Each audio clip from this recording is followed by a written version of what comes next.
Welcome to Tyler's Talk, ladies and gentlemen. Today is November the 14th, 2023. I am stuck. We're going to be talking about WWE's Raw because, ladies and gentlemen, a lot of things happen on Raw. For War Games, because, ladies and gentlemen, we got a heel turn. I think Judgment Day got 2 new members to join their team. Ladies and gentlemen, that's going to be interesting to watch. Ladies and gentlemen, before we get to WWE, we got some AEW things to talk about. We heard that the Bunny, the Butcher, and the Blade is no longer part of AEW anymore. So, ladies and gentlemen, I wonder where they're going to head to. Will they come to TNA, Impact Wrestling, or WWE? We have no idea. Oh my goodness. Ladies and gentlemen, we don't know. We have no idea what's going to happen with the Blade, the Butcher, and the Bunny. They haven't been shown a lot in AEW.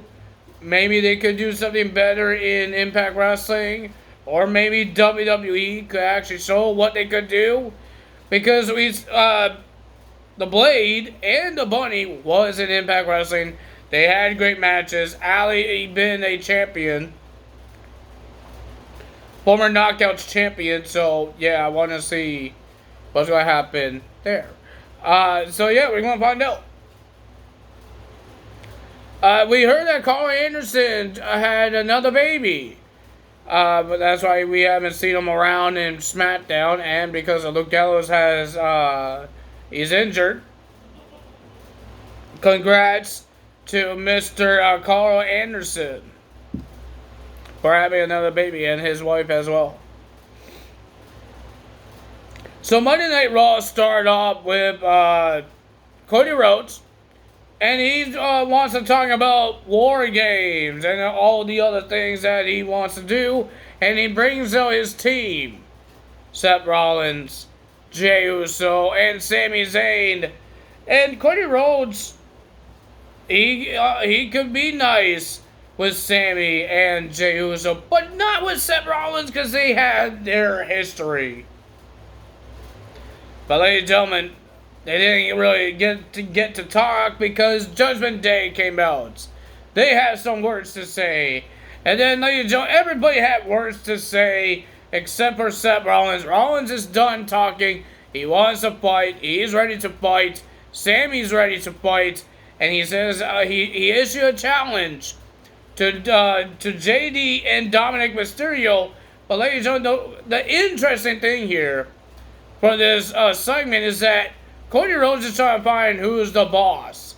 Who's the leader of Judgment Day? Is it Rhea Ripley? He said maybe, no, it can't be. It could be JD. It could be Dominic Mysterio. But Damon yelled it out saying he's the leader. Even his teammates was like, what? You're not the leader. And when Seth Rollins issued a challenge to Dominic and JD, they didn't accept the match. Damian Priest accepted the match, and both Dominic and JD was confused. Why would he accept this match for them when he's not the leader? Well, ladies and gentlemen, we have this tag team match, and the winner of that match was Seth Rollins and Sami Zayn in a disqualification because the rest of the Judgment Day attacked Seth Rollins and Sami Zayn. Oh, I got the yawns. And we got chaos happen. Hell broke loose with everybody in the War Games, and Rhea Ripley screaming. And Adam Pearce is had enough. He has enough. No more games. He says the only thing that's happening is those tag team championship match. So, ladies and gentlemen, we're going to see Cody Rhodes and Jey Uso versus Judgment Day for the undisputed WWE Tag Team Championships. But he says he's going to ban everybody from the ringside. But no, he wants to ban everybody out of the building. Everybody in the War Games match out. even Rhea Ripley, and Rhea Ripley was pissed off, and then she got after the commercial, she was talking, telling Adam Pearce, no, you can't do this because Judgment Day run Raw, but Adam Pearce is telling her that Judgment Day doesn't run Raw. He does because he's the Raw general manager. And then Zoe Stark came out and she has some words to say, and she wants to take the Women's World Championship from Rhea Ripley. So, and there was a little attack there. So, yeah. Then we had Shinsuke versus Otis. He says he's going to wait for the person that he is trying to target. So if the person not Otis getting targeted by Shinsuke, who is he trying to target? Who is Shinsuke Nakamura trying to target? And who is he waiting for? That I don't understand. Because I thought it might be Otis or Akira Tozawa, but it's not. He had a video package saying he's going to wait for this person. So, we don't know who he's talking about. So, we had Shinsuke Nakamura versus Otis. Otis did a good job. He tried his best. But ladies and gentlemen, Shinsuke with 3 Kane Salsas, and he got the win. And then, ladies and gentlemen, you saw Chad Gable checking on Otis. And then Shinsuke just walks up and nudges the head of Chad Gable. And we heard that next week it will be Chad Gable versus Shinsuke Nakamura.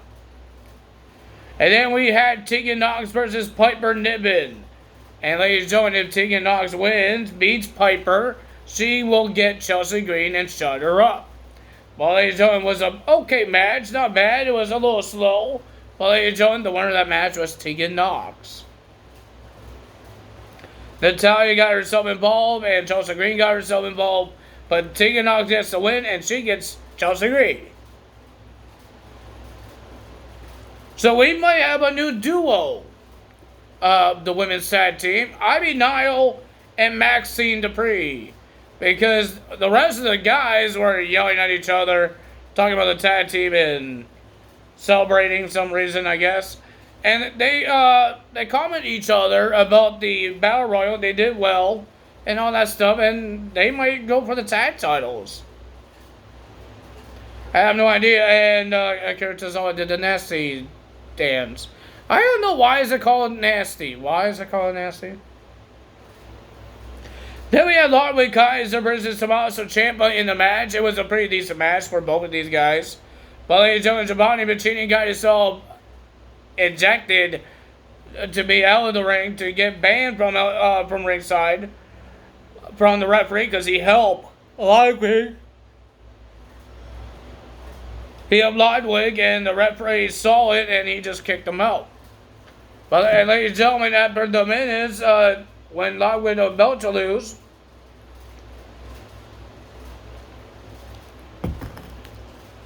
here comes Giovanni Bacchini doing a big boot into Johnny Gargano's face. Tommaso Ciampa was a little distracted, and he lost to Ludwig Kaiser. But Gunther is happy for Giovanni Bacchini and less happy with Ludwig Kaiser. So we have no idea what's happening there. Why is he happy with Giovanni Bacchini? He didn't win the match. Kaiser won the match for Imperium. Then we had Xia Li versus Indy Hartwell. Well, ladies and gentlemen, this was cut short because, ladies and gentlemen, Xia Li did another kick in the head, and Indy Hartwell couldn't fight. The referee had to stop the match. And, ladies and gentlemen, Xia Li gets the win, but she got confronted by Becky Lynch. Becky is not going to wait until Xia Li's time. She's going to do her time, and she wants to fight. And she tried to attack Xia Li. Xia Li reversed the manhandle slam and ran away. And Becky Lynch says, we're not doing your time, we're doing my time next week on Raw. She made it official. I guess she made Adam Pearce made it official. That it'll be Xia Li versus Becky Lynch. And then we got The Miz versus Ivar. Well, it was a pretty decent match. The Miz is going for the Intercontinental Championship. For some reason, Bronson Reed came out because they all had an interview, a segment in the backstage. Miz was doing an interview, and then he got confronted by Ivar, and then Bronson Reed got involved. And he thinks, oh, Mr. Gunther is lucky that he didn't have to fight me. You know you lost, right? You know that. You lost to Gunther. So how is he lucky? Because you couldn't beat him in the first time. Okay, Bronson, you're not that big and that tough because you lost. And then, ladies and gentlemen, it angered Ivar what he said, what Bronson Reed said. So I think, it was whatever Ivar said, it made Bronson Reed mad. So Bronson Reed came out and he grabs a chair. Looks like he was about to hit somebody with a chair. But no, he opens the chair and he sits. So during the match and then at the end, Bronson Reed distracted Ivar and The Miz gets the win. Did a powerbomb and he puts his feet on the ropes. He gets the win. And he celebrates with the fans. So ladies and gentlemen, Mr. The Miz wins. And he's heading to Survivor Series with some momentum. And then Ivar got attacked by Bronson Reed. And ladies and gentlemen, there's a tsunami from Bronson Reed to Ivar. Well, ladies and gentlemen, Damian Priest, I guess the whole Judgment Day, but Damian Priest wants to do this for himself, by himself. And ladies and gentlemen, he says that JD is annoying, that he doesn't belong in the Judgment Day, but the rest of the team thinks he does. So ladies and gentlemen, Damian Priest welcomed JD McDuggan to the Judgment Day. He gave him his jacket. And now JD is now part of the Judgment Day. Like I said, we got 2 members. Well, ladies and gentlemen, we had the undisputed WWE Tag Team Championship on the line. Cody Rhodes and Jey Uso versus the Judgment Day. Pretty decent match. Finn Balor and Damian Priest, if you didn't know. But at the end, we saw Drew McIntyre coming out. He has a nice handshake with Seth Rollins. But ladies and gentlemen, remember, he doesn't like Jey Uso very much. And then he claymores Jey Uso. The referee didn't see it. He throws Jey Uso back in the ring. Finn Balor and Damian Priest retains the titles. And then Drew McIntyre went up the stage. But he stared, I guess, behind him. Here comes Rhea Ripley. They both stare at each other. They both smile at each other. And they shook hands. Drew McIntyre just made a deal with a devil. And that's the Judgment Day. Is he part of the Judgment Day? People are saying that he might be at War Games. And the rumor is that Randy Orton will be on the other team's War Games. Randy Orton didn't show up yet. But they're saying that it could be the last Raw before War Games because they want to do something that people could stop thinking it's CM Punk that's going to be in the War Games match. So, ladies and gentlemen, I don't know. It's supposed to be a 5-on-5 match. Because Adam Pearce said 4-on-4. He didn't say 5-on-5 that they had to find another teammate. He didn't say Judgment Day you had to find a new teammate, another teammate. Or Cody Rhodes you had to find another teammate. He said 4-on-4 last week. He did not say anything about 5 men. He did not say to those guys that they had to find another partner or to Judgment Day. So I have no idea what's going to happen there. People are saying Randy Orton, Drew McIntyre. Drew McIntyre sounds like it's true. But Randy Orton did not show up yet. Maybe Randy Orton will be the good guys' surprise next week. We got the bad guys surprise this week with Drew McIntyre. Now the good guys with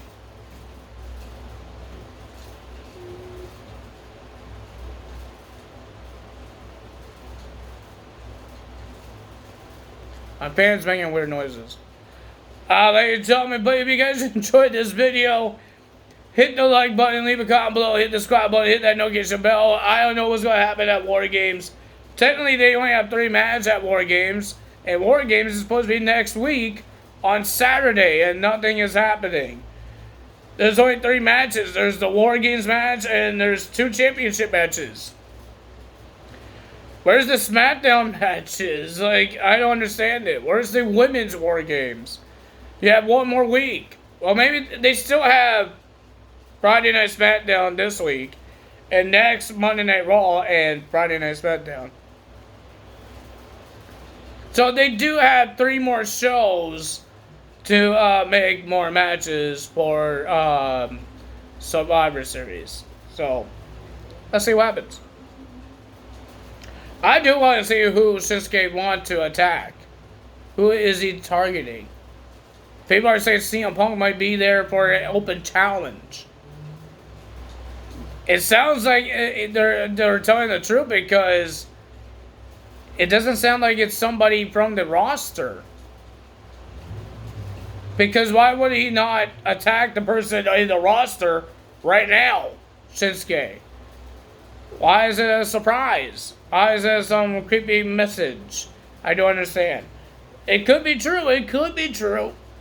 That dang place is going to go is going to go nuts if they see CM Punk or hear CM Punk's music, because they're going to be in Chicago on that Saturday.